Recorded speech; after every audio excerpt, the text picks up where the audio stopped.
മറ്റേ തന്നിരിക്കുന്ന പ്രൈസിൻ്റെ ഒരു 5 times സ്പെൻഡ് ചെയ്താലും അത് വർത്താണെന്ന് പറയാൻ പറ്റുള്ളൂ.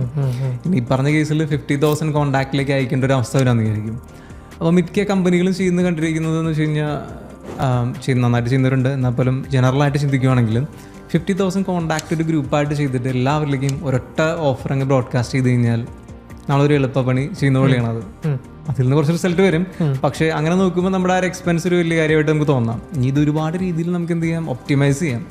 അവിടെയാണ് നമ്മൾ വർക്കൗട്ട് ചെയ്യേണ്ടത്. ഒപ്റ്റിമൈസ് ചെയ്യുന്ന വെച്ചാൽ ഒരു സിമ്പിൾ ലോജിക്കാണ്. നമ്മൾ ഈ പറഞ്ഞ 100,000 കസ്റ്റമേഴ്സ് എന്ന് വിചാരിക്കും. നമുക്ക് ഒരുപാട് രീതിയിൽ ഗ്രൂപ്പ് ചെയ്യാം. ഈ 100,000 കസ്റ്റമേഴ്സ് ഒരു സൂപ്പർ മാർക്കറ്റ്, ഹൈപ്പർ മാർക്കറ്റിൻ്റെ ആണെന്ന് കരുതും.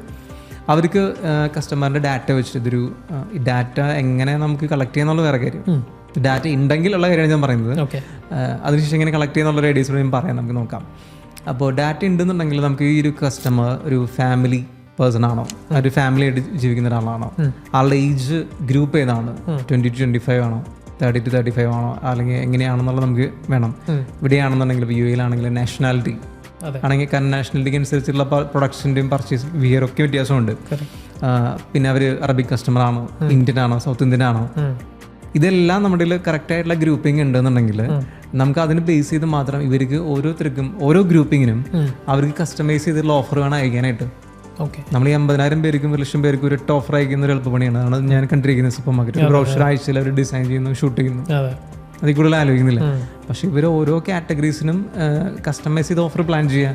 അപ്പോൾ അവർക്ക് അത് റിസീവ് ചെയ്യുമ്പോൾ അവർക്ക് എന്ത് തോന്നും, അത് അവർക്ക് വേണ്ടി ടെലമേഡ് ചെയ്തപോലെ തോന്നും. അപ്പോൾ അവർക്ക് കൂടുതൽ, അല്ലെങ്കിൽ അവർക്ക് ഒരു ക്ലീഷേ എന്നും കിട്ടുന്ന ഒരു ഓഫർ, കളർ കുറച്ച് മാറി, കുറച്ച് പ്രൊഡക്റ്റുകൾ മാറി എന്നല്ല അത്രത്തോളം സീരിയസ് ആയിട്ട് നോക്കുന്നവരുണ്ടെന്ന് എനിക്കറിയില്ല, നോക്കുന്നവരുണ്ടാവാം. അപ്പോൾ ഏറ്റവും എഫക്റ്റീവായിട്ട് യൂട്ടിലൈസ് ചെയ്യണമെങ്കിൽ ഓരോ കസ്റ്റമർ ഗ്രൂപ്പിനും അവർക്ക് കസ്റ്റമൈസ് ചെയ്ത ഓഫേഴ്സ് ഷൂട്ട് ചെയ്യാം. അപ്പോൾ തന്നെ അതിൽ നിന്ന് റിസൾട്ടിന് വലിയ ഡിഫറൻസ് വരും, നോ ഡൗട്ട് അല്ലേ. അപ്പോൾ അത് നമുക്ക് പിന്നെ ട്രാക്ക് ചെയ്യാന്നുള്ളത്.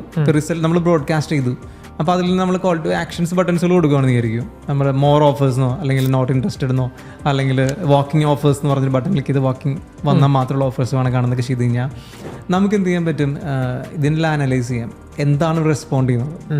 ഇത്രയും പേർക്ക് ബ്രോഡ്കാസ്റ്റ് മെസ്സേജുകൾ പോയി, പല ഗ്രൂപ്പുകളായിട്ട് പോയി.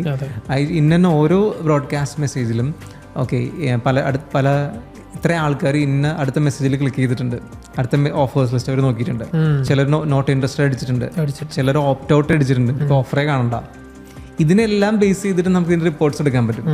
ഇതിനെ ബേസ് ചെയ്ത് മാത്രമാണ് അടുത്ത ഒരു ക്യാമ്പയിൻ റൺ ചെയ്യാൻ പാടുള്ളൂ. അത് സേഫായിട്ട് റൺ ചെയ്യാൻ വേണ്ടിയിട്ടും കോസ്റ്റ് കുറയ്ക്കാൻ വേണ്ടിയിട്ടും മാത്രമല്ല, അതിനെ ബേസ് ചെയ്തിട്ട് പ്ലാൻ ചെയ്തിട്ട് അടുത്ത ഓഫർ അയക്കാം.